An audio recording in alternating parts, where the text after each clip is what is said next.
Olá, sejam bem-vindos ao China em Foco, eu sou a Virgília. O presidente chinês Xi Jinping reuniu-se nesta segunda-feira em Beijing com o presidente da Sérvia, Alexander Vučić, que está realizando uma visita de Estado à China.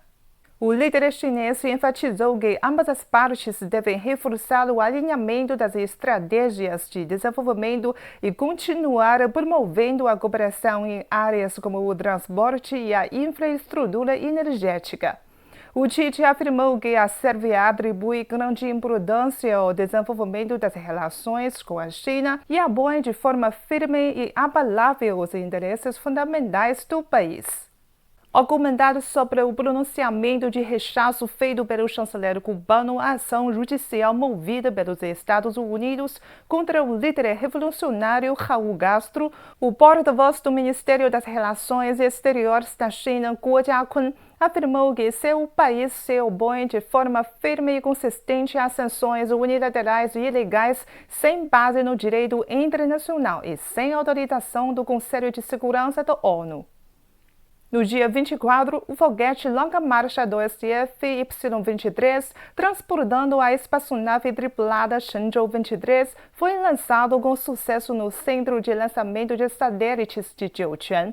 Às 15 para as 3 do dia 25, a Shenzhou 23 realizou o acoplamento com a Estação Espacial Tiangong e os astronautas entraram com sucesso no módulo orbital.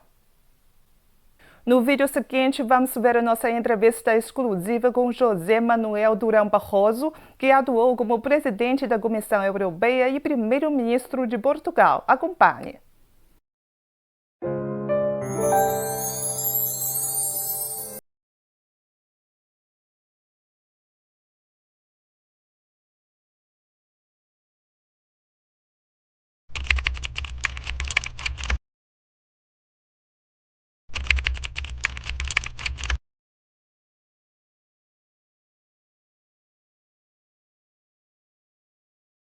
Dr. Durão Barroso, muito obrigado por conceder esta entrevista exclusiva à CGTN Português. No ano passado, celebramos 50 anos de estabelecimento das relações diplomáticas entre a China e a União Europeia.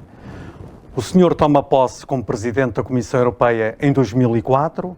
Os dois lados tinham acabado de anunciar o estabelecimento da parceria estratégica abrangente. Enquanto alguém que testemunhou e ajudou a moldar essa história, como é que define estas 5 décadas? E olhando para hoje, quais considera serem as maiores conquistas e os maiores arrependimentos deste percurso? Em primeiro lugar, quero dizer que tenho muito gosto em dar esta entrevista ao vosso China Media Group. Há muitos anos que trabalho com a República Popular da China em relações diplomáticas, quer como representante do governo português, de secretário de Estado, a ministra dos Negócios Estrangeiros, a primeiro-ministro, quer como presidente da Comissão Europeia. E também noutras funções tenho tido muito contacto com a China e por isso fico sempre satisfeito de poder desta forma também comunicar com a China, com um país que eu tanto respeito e tanto admiro. Acho que no essencial podemos orgulhar-nos dos 50 anos cujo aniversário comemoramos recentemente. Foi um longo percurso, desde a normalização das relações até à parceria estratégica e até alguma forma de interdependência. Eu próprio tenho grande satisfação em ter contribuído na implementação da parceria estratégica com a China, em cimeiras anuais.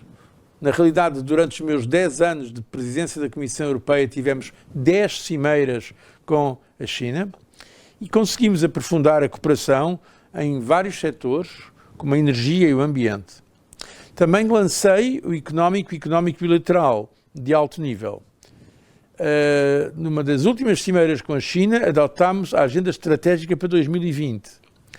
Por isso podemos dizer que, nestas décadas, houve avanços notáveis no comércio e na cooperação, em temas globais.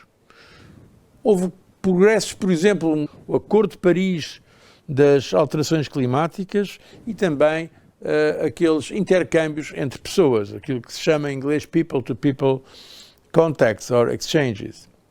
Houve, portanto, ganhos claros em prosperidade, em reforço do multilateralismo.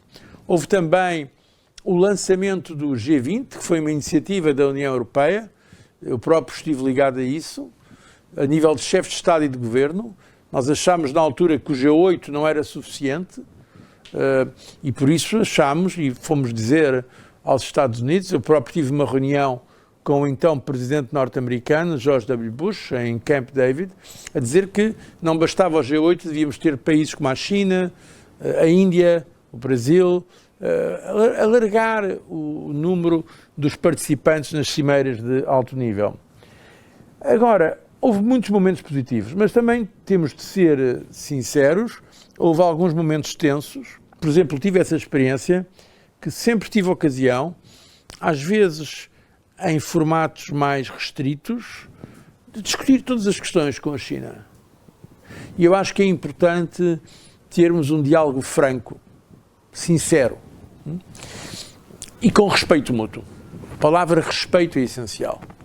E eu penso que nesse ponto de vista, pelo menos durante o tempo que eu tive essa responsabilidade, houve esse respeito e eu penso que podemos, no essencial, considerar que foi uma relação bastante construtiva.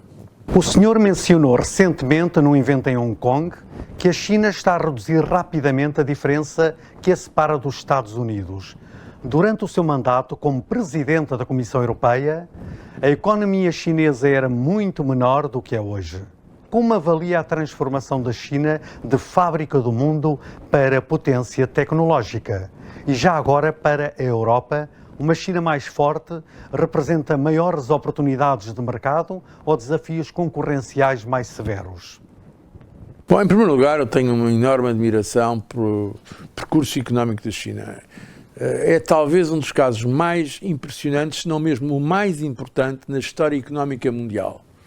O que conseguiu, digamos, em cerca de 30 anos, é notável. Isso foi possível graças à política de abertura económica.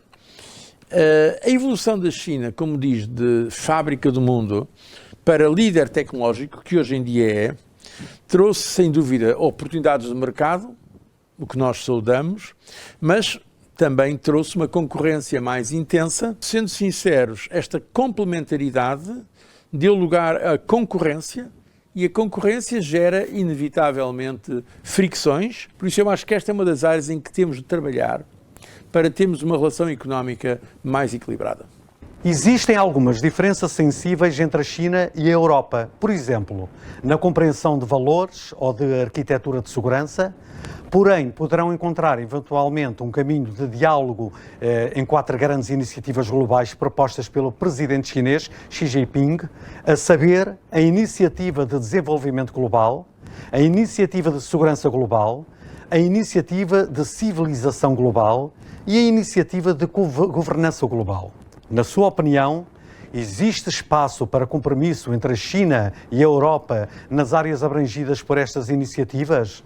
Em qual delas seria mais provável alcançar um avanço concreto e substancial?